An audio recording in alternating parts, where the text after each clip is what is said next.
So suppose we've got two functions, f and g, which in some sense the domain and range, or the domain and codomain, it can be different. Like we could think about functions from the reals to the reals, or from let's say the positive non-negative real numbers to the non-negative real numbers, or whatever. I mean, the domain and range, or domain and codomain, are not super important. And actually, to be honest, most of the time we're going to be dealing with integers, or especially natural numbers.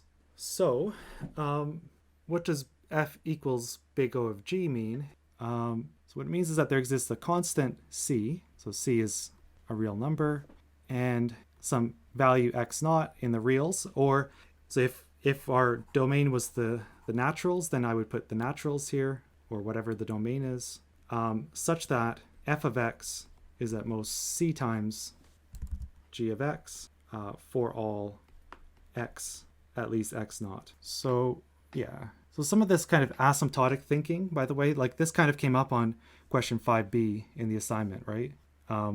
Yeah, c should be, that's a good point. C should be positive. Yeah, indeed, because so what I should have said here is that c is greater than 0, because otherwise, so what we're basically trying to say here is that, so if f is big O of g, it means that the speed at which f grows is at most a constant proportion of the kind of the growth rate of g, right? And so if this wasn't a positive constant here, things would be a little bit screwed up. But so thanks for that.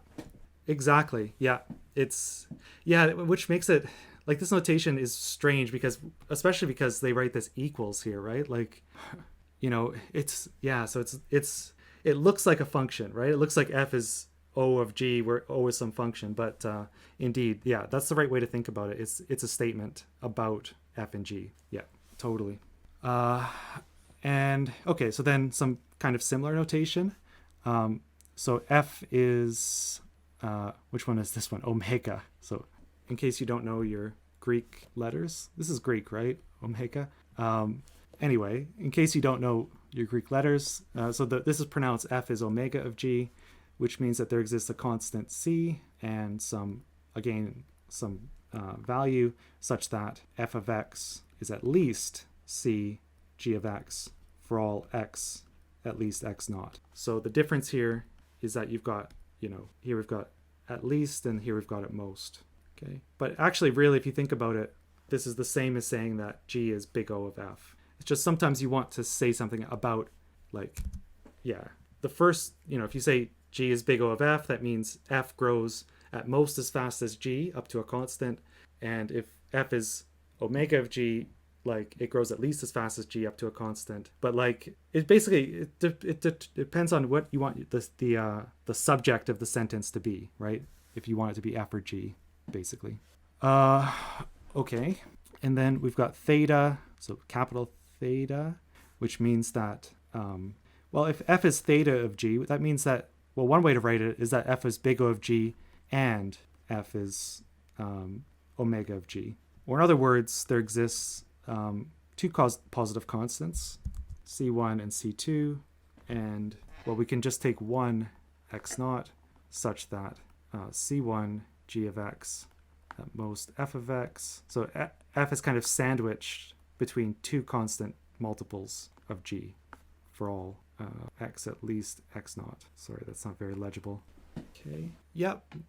It looks stronger, but if you just take whichever one's bigger, then it works. Like, it actually becomes equivalent. Yeah, but that's a good point. Yeah, kind of. So there's a question about whether we can define this in terms of limits with ratios of f and g. Kind of, but you have to be careful with limits. Limits are kind of, to look at limits is like a kind of a strong thing. Like, it feels like, let's say f is, if we look at it, so, or even, actually, let's look at the theta thing, right?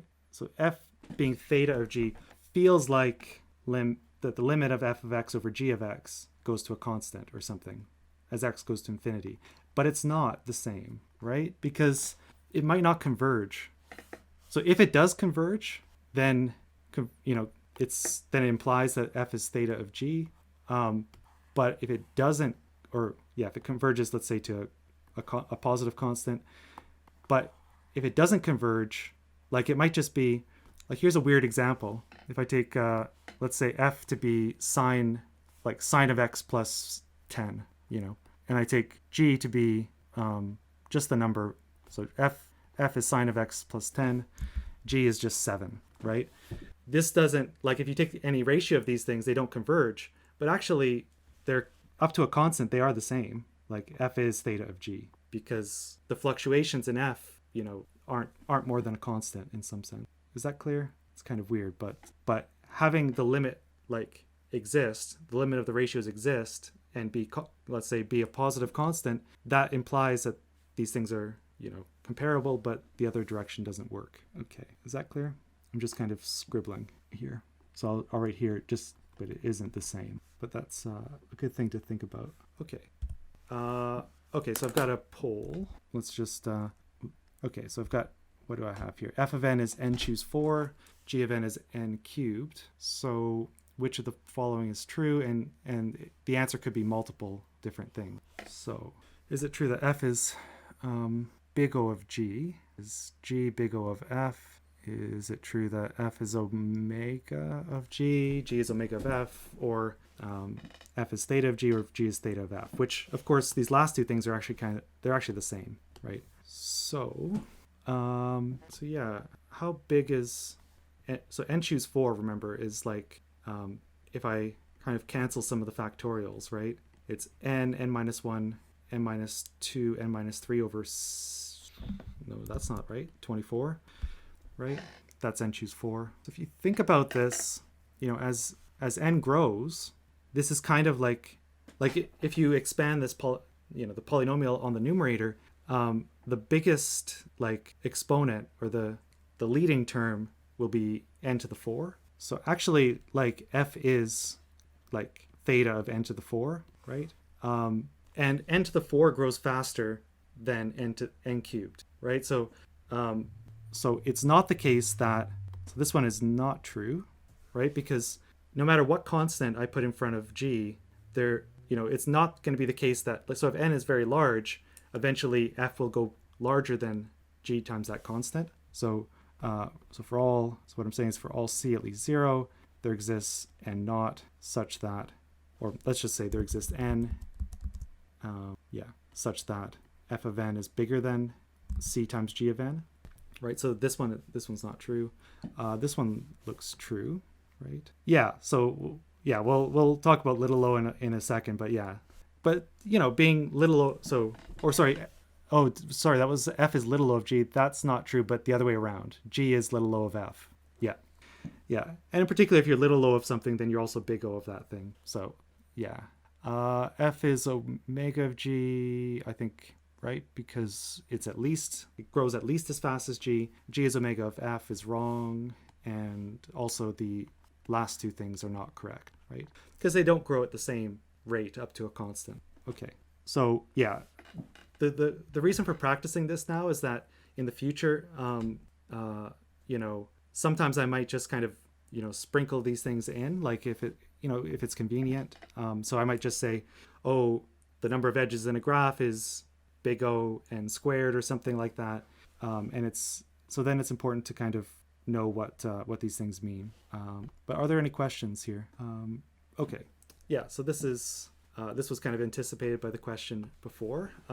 This notation little o. So when I write f equals little o of g, so again, f and g are some kind of functions. What I'm going to be talking about is, so what I mean by this is that if I take the limit of f of x over g of x as x goes to infinity, then that's equal to 0. Okay, so what this means is that like kind of in layman's terms, or I don't know if it's layman's terms or not, but in other words, f grows significantly slower than g. I mean, what do I mean by significant? I mean that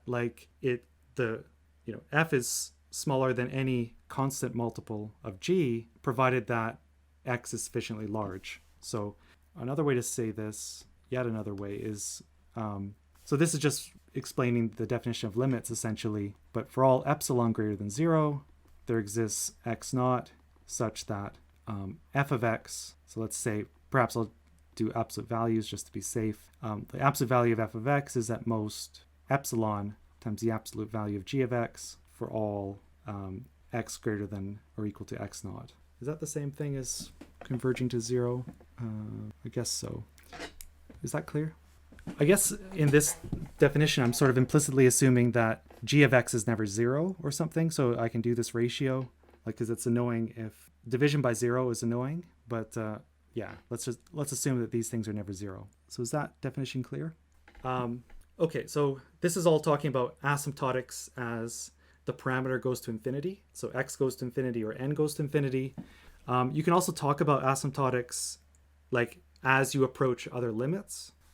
So for example, you could say that f is little o of g as x goes towards 3 or something. But usually in this course, whenever I say something is little o of something, I'm probably always going to mean like as the parameter goes to infinity. Okay, so for this purposes of this course, and also quite commonly in mathematics, if I write f less than g, that also means the same thing. F equals little o of g. Okay, so what do these notations mean? So I actually posted something related to 5b from the last assignment when we were thinking about Stirling's approximation regarding this notation f tilde g. What this means is that so f equals 1 plus little o 1 of g, or f equals tilde of g, means that the limit as the parameter, which could be n, it could be x, it could be whatever, of the ratios, and again, let's assume that g of x is never 0 for convenience, is 1. So what this means is that, so f of x and g of x might not be equal, right? They might never be equal for any particular value of x. But what this means is, like, in the large scale behavior, like as x goes to infinity, or maybe it's not large scale behavior, but in the long term, basically the growth rate of f is exactly the same as the growth rate of g. Okay, so one example is Stirling's approximation, right? So you've seen this on the previous assignment, right? So n factorial is 1 plus little o of 1, or asymptotic to. So the way to pronounce this tilde thing, we'll say is asymptotic to, or asymptotically equal to, or whatever. So what this means is that the limit as n goes to infinity of n factorial, doesn't matter which order I put them in, like I can divide either way, 2 pi root of 2 pi n over e to the n is 1. Are there any questions about this? This is just kind of, notation. But yeah, I apologize if this is kind of a rather boring lecture. But yeah. Okay, so an example, remember just another example using this little o notation. So in 5b, again, you were asked to prove that the number of antichains is at most, 2 to the epsilon n. So there exists an n naught such that this holds for all n, at least n naught, right? So I wrote this like kind of formally in this language, but this would have been the same thing. Like if we had already done this notation, this would be the same thing as just saying like the number of antichains is 2 to the little o 2 to the n. So what I'm trying to illustrate here is I can sometimes put this notation inside of a function or something like that, or inside of something.